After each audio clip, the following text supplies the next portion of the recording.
Yeah. And I think, when we miss out on that chance for conversation, Mm, we also miss out on somebody's why. Ever, mm, like it's like we never stop to ask an atheist why. It's always just like, oh, me spiritualist, you atheist, let's hurl abuses at each other. Like, what at what point do we stop as compassionate people, which spiritualists are supposed to be, and say, well, what's the story there? Like, the same way we ask people, oh, how did you get involved in spirituality? How did you come to Krishna consciousness? Well, it's like, I'm an atheist. Well, how'd you come to that realization? What happened for you? Because you're mm. giving your devotion, your worship, your time somewhere. So now if you've Yeah, chosen to put it, what are you putting it into? As a genuine trying to understand someone's story. We're not mm, just one dimensional cut out pieces of paper with one label on us. That label mm. came about because of a story. Maybe they were hurt. Maybe they were fed up. Maybe somebody tried too hard. Maybe this is a different approach. And Radhanath Swami Yeah, is such a wonderful example of really giving a philosophy in a certain way. yeah, And he's the type of person, he's like, just be friends first. Just be friends with them. yeah, Whoever it is. If you have a problem, his first advice, he's like, just be friends with them. Don't try to sway them. Don't try to force them. Just be friends. And yeah, in order for us to do that, we have to venture out and hear out somebody's why. And yeah, asking somebody genuinely why is such a big thing. Nobody asks anybody.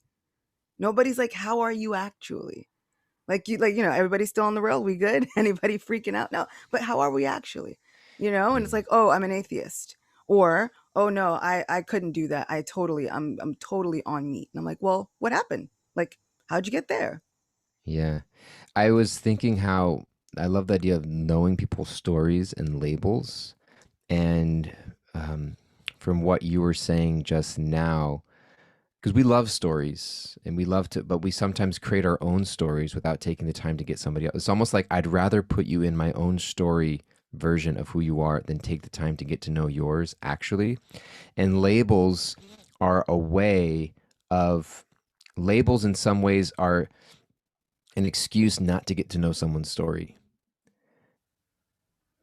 Yeah, and when you're working with a social diagnosis that you make like that, like you said, Yes. you Social meet somebody. diagnosis. Write that down, Kimberly. You meet somebody, you diagnose them, you go on about it, and we do that with spiritual people as well. And even to bring it back, I guess, to like Gaudiya Vaishnavism, you have Ram, who has fought this 10-headed demon for many days and has been chasing after him for the better part of a year, and finally he kills this demon. And Lakshman says, well, what do we do now? His brother says, what do we do now? And Ram says, well, I want you to go to Ravan and I want you to ask him all about how to run a kingdom. Hmm. And Lakshman is baffled. He's like, you want me to what? He's like, no, no. He has so much knowledge. He was an expert Brahmin. He was like head of a community. Go find out and research everything he knows about how to run a kingdom. And when Wow. Lakshman arrives, at first Ravan won't tell him anything. And Lakshman is offended. He's like, why? He's like, you're too arrogant. And so then finally Ram comes, and Ram and Lakshman sit until Ravan dies, and he tells them everything he knows about how to run a kingdom. And if that isn't an example of two seeming polar opposites, but understanding how to hear from one another, Ram, as a supreme person, decides, no, but this person has a field of knowledge that benefits me. Meanwhile, Hmm. he's a demon who stole his wife and created a whole issue. He had to Hmm. kill him, but it still didn't stop him from understanding who Ravan was as a person.